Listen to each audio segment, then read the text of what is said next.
All India லெவல்ல all India AIADMK ஒருங்கிணைப்பு குழு என்ற லெட்டர் பேட்ல லெட்டர் கொடுத்தா கூட தேர்தல் கமிஷன் அதை விசாரிக்கும். கண்டிப்பாக அதனுடைய நகலை சீமான் கட்சிக்கு அனுப்பி அதிலிருந்து கருத்து கேட்பார்கள். எது இருப்பினும் புகழேந்திக்கு வேற வேலை கிடையாது என்று சொல்லுகிறார்கள் நாம் தமிழர் கட்சியினர். கண்டிப்பா மனு என்று கொடுத்தால் அதில் 10 காரணங்கள் இருக்கும். வழக்கறிஞர்கள் எழுதியிருப்பார்கள். அதை தேர்ந்து எடுப்பது. தமிழகத்தில் பெரியார் என்ற ஒரு பிரச்சனையை பூதாகாரமாக கிளப்பிவிட்டார் சீமான்.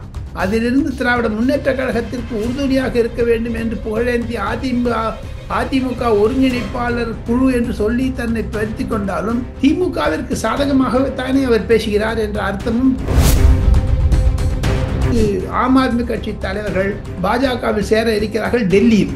ஆக மொத்தம் ஆம் ஆத்மி கட்சி குறைந்து வருகிறது, நெகிழ்ந்து வருகிறது. மதிமுக மாதிரியும் மற்றும் கம்யூனிஸ்ட் கட்சி மாதிரியும் ஆம் ஆத்மி கட்சி உடைந்து குறைந்து மறைந்து உடைந்து விட்டதாகத்தான் தெரிகிறது.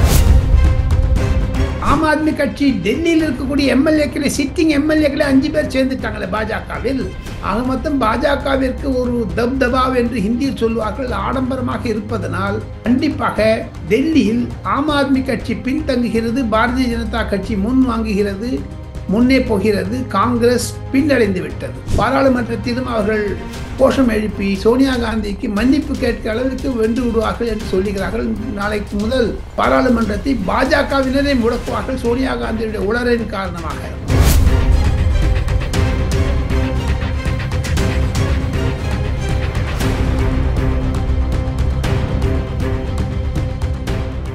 ரியல் ஒன் மீடியா நண்பர்கள் நேயர்களுக்கு வணக்கம். தொடர்ச்சியாக பல்வேறு முக்கியமான தகவல்களை டெல்லியிலிருந்து கொடுத்து கொண்டிருக்கும் மூத்த பத்திரிகையாளர் டெல்லி ராஜகோபாலன் அவர்கள் நம்முடைய இருக்கிறார். வணக்கம் சார்.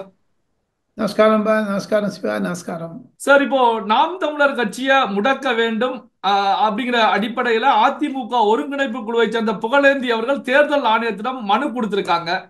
இத எப்படி சார் பாக்குறது? என்ன காரணம் சார்? அவர் புகழேந்தி அவர்கள் ஒரு மனு கொடுப்பதில் மன்னர், மனு மன்னர் என்று பெயர் அவருக்கு. இந்த மாதிரி கொடுத்ததுனால நாம் தமிழர் கட்சியை இது பண்ண முடியுமா? அது உள்கட்சி பிரச்சனை.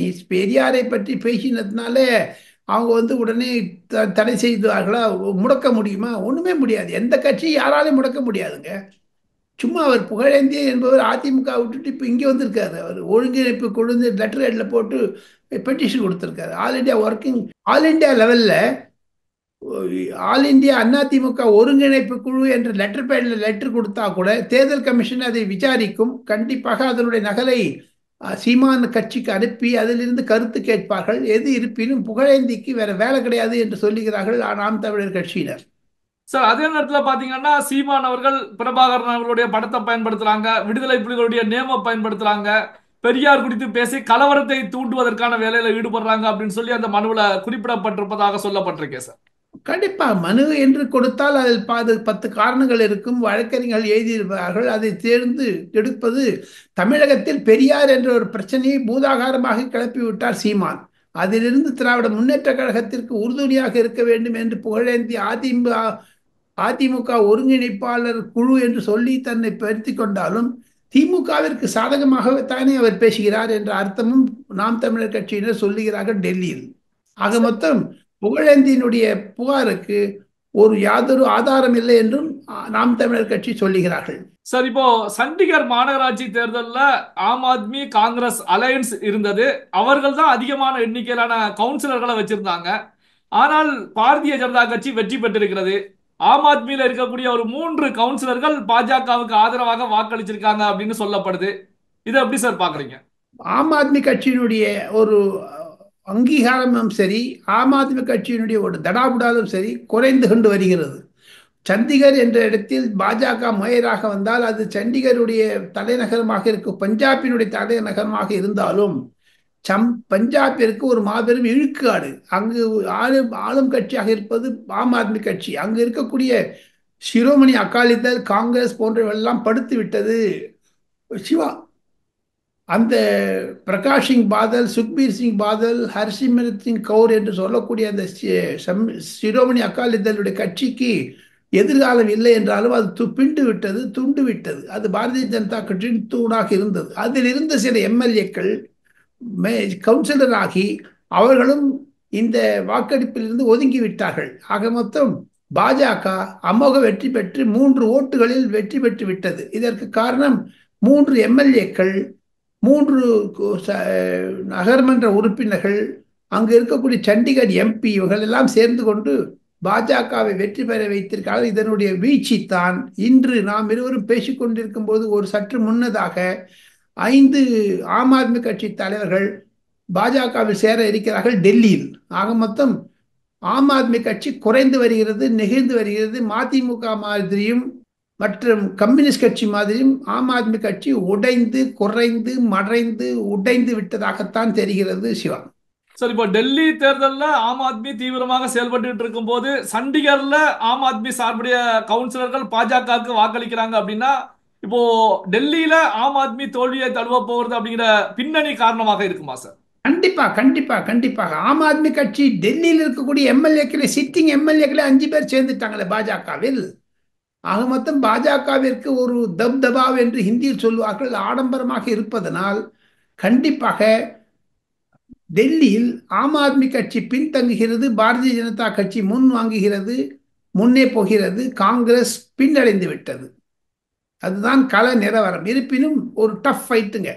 டெல்லி எலெக்ஷன் என்பது மிக மிக டஃப் ஃபைட். அதில் என்னென்ன நடக்குமோ தெரியல. இது போராக்குறைக்கு சோனியா காந்தியினுடைய ஒரு ஒளரின் காரணமாக நரேந்திர மோடி அதை பயன்படுத்தி கொண்டு பொதுக்கூட்டங்களில் அவர் பேச ஆரம்பித்து விட்டார். அது சமூக வலைதளங்களிலும் சரி, அனைத்து கட்சிகளும் நாளை முதல் பாராளுமன்றத்திலும் அவர்கள் கோஷம் எழுப்பி சோனியா காந்திக்கு மன்னிப்பு கேட்க அளவுக்கு வென்று விடுவார்கள் என்று சொல்லுகிறார்கள்.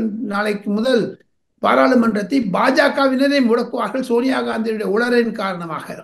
சார், இப்போ தமிழகத்தை பொறுத்த வரைக்கும் தமிழக முதலமைச்சர் அவர்கள் அதிரடியாக 40க்கும் மேற்பட்ட அதிகாரிகள் மாற்றத்துக்கு உத்தரவு பிறப்பிச்சிருக்காங்க. இந்த அதிரடி மாற்றம் என்ன காரணம் சார்? பயந்து இருக்கிறார் சீமானுடைய அறிவு. ஒருவேளை ஈரோடில் ஜெயித்த பிறகு கூட இந்த மாதிரி அதிரடி முடிவுகள் ஒரு வருடத்திற்கு முன்னதாக பாராளுமன்ற தேர்தலுக்கு முன்னால் செய்தால், இப்பொழுது தயவுசெய்து மு.க. ஸ்டாலின் இது மாதிரியான டிரான்ஸ்ஃபர்களை செய்தால் அது அதிகாரிகளிடையே ஒரு குழப்பத்தை உண்டாக்கும். எது இருப்பினும் பல அதிகாரிகள் ஓய்வு பெற இருந்தாலும், சில அதிகாரிகள் நீண்ட நாட்கள் அங்கு இருந்தாலும், அதிகாரிகள் மாற்றம் என்பது அரசாங்கத்திற்கு உட்பட்ட அதிகாரம். இருப்பினும் தடால் புடால் செய்தால் தமிழக அரசிற்கு எவ்வளவு பணம் வேஸ்ட் தெரியுமா? ஒரு அதிகாரி மாற்றினால் பல லட்சக்கணக்கான ரூபாய்கள் அவர்களுக்கு தர வேண்டும். இடம் பெயர்வது, புலம் பெயர்வதற்கான ஒரு அலவன்ஸ் எல்லாம் இருக்குது. எதற்காக 31 பேர் மாற்றினார் என்று திமுக தான் பதில் சொல்ல வேண்டும். இருப்பினும் அரசியல் சூழ்நிலை காரணமாக இல்லாவிட்டால் இல்லை என்று அவர்கள் வாதிட்டாலும் திமுகவில் இருக்கக்கூடிய ஒரு ஒரு பயந்த ஒரு சுபாவம் தான் வெளியில வருதுங்க. அதெல்லாம் பார்த்தீங்கன்னா தேர்தல் வருவதற்கு இன்னும் ஒரு வருடம் இருந்தாலும் ஏன் திடீரென்று மாற்றம் செய்ய வேண்டும்? இந்த அதிகாரிகள் ஒரு வருடம் புது அதிகாரிகளாக மாவட்ட கலெக்டராகவும் இதெல்லாம் போட்டிருக்காங்களே, அதெல்லாம் ஒரு வருடம் இருந்தால் கூட தமிழக ஆட்சி என்பது பொதுமக்களிடமிருந்து, வாக்காளர்களிடமிருந்து ஒதுங்கிவிட்டது. திமுக என்பது பொதுமக்களிடமிருந்து தூர போயிடுச்சு. அதுதான் இதற்கு காரணம். உதயநிதி துணை முதலமைச்சராக பிறகு அதிகார வர்க்கத்திலே ஒரு சலசலப்பு இருக்கிறது. இது வெளிப்படுத்துகிறது சிவா. சார், இப்போ மணல் கொள்ளைக்கு எதிராக செயல்பட்ட சமூக ஆர்வலர் ஜெகபர் அலி அவர்கள் கொலை செய்யப்பட்டாங்க, கொல்லப்பட்டாங்க. இந்த வழக்குல ஜெகபர் அலி அவர்களுடைய பாடி மீண்டும் தோண்டி எடுக்கப்பட்டு மறுபரிசோதனை செய்யப்படுகிறது. இதை எப்படி சார் பாக்குறீங்க? இதில் ஒரு சிபிஐ ஒரு எண்ணம் வந்தால் கண்டிப்பாக இது சில திமுக தலைவர்களையும் சில முக்கிய பிரமுகர்களையும் ஆட்டி ஒடுக்கும் என்று சொல்லுகிறார்கள். இது மணல் கொள்ளை விஷயம் மாபெரும் பிரச்சனையாகி ஒரு ஒரு சிறுபான்மையர் கொலை செய்யப்பட்டதில் திராவிட முன்னேற்ற கழக அரசாங்கம் ஏன் வாயடைத்திருக்கிறது? ஏன் விடுதலை சிறுத்தைகளோ அல்லது காங்கிரஸோ கம்யூனிஸ்டோ இது பற்றி எதிர்குரல் சொல்லவே அதிமுக கூட கொடுக்கலீங்களே? ஏங்க அது அதிமுக குறைச்சு ஒரு குறையான சொல்லியிருக்கணும், அதுவும் இல்லை. ஆக மொத்தம் ஒரு சிறுபான்மையர் கொலை செய்யப்படுவது மணல் கொள்ளைக்காக. இதில் கண்டிப்பாக சில மாஃபியா இருப்பதாகத்தான் சொல்லுகிறார்கள் சிவா. ஆனால் இந்த சிபிஐக்கு போனாலும் ஆச்சரியப்படுவதற்கில்லை. காரணம், சென்னை உயர் நீதிமன்றம் அந்த இறந்தவருடைய உடலை மீண்டும் புதைத்த உடலை எடுத்து சொல்லி டிஎன்ஏ செய்ய வேண்டும் என்று சொல்லி இருக்கிறார்கள். இதில் ஒரு மாபெரும் திருப்பம் ஏற்பட்டாலும், ஏன்னா எங்க அடிபட்டிருக்குன்னு சொல்லுவாங்க. அவசர அவசரமாக போய் நல்லவரை எரிக்கல, எரிச்சிருந்தாங்கன்னா ஒன்றும் தெரிஞ்சிருக்காது. இவங்க புதைச்சிருக்காங்க. புதைச்சிருந்ததுனால அந்த பாடி அப்படியே எடுத்துட முடியும். கெமிக்கல்ஸ்லாம் போட்டு அவங்க ரியல் ஸ்டாபிங் யார் பண்ணாங்க, எப்படி பண்ணாங்கலாம் கண்டுபிடிச்சிருவாங்க. இன்னும் 3 நாட்களில் அந்த அறிக்கை வருவதாக நான் கேள்விப்படுகிறேன். சார், இந்த மணல் குவாரி அப்படின்னா திமுகவுடைய பொதுச் செயலாளர் அமைச்சர் துரைமுருகன் அவர்களுடைய கண்ட்ரோல்ல இருக்கிறது. இப்படி இருக்கக்கூடிய சூழ்நிலையில இது திமுகவுக்கு எப்படி சார் பாதிப்புகளை ஏற்படுத்துமா சார்? கேள்விக்குறியாக, கண்டிப்பாக கேள்விக்குறியாகும். இது ஒரு புது திருப்பத்தை கொடுக்கும் தமிழக அரசியலில் என்பதுதான் என்னுடைய கருத்து. சிவா, பல்வேறு முக்கியமான தகவல்களை நம்முடைய ரியல் ஒன் வாசகர்களோடு பகிர்ந்து கொண்டதற்கு நன்றி சார். நன்றி, நமஸ்கார்.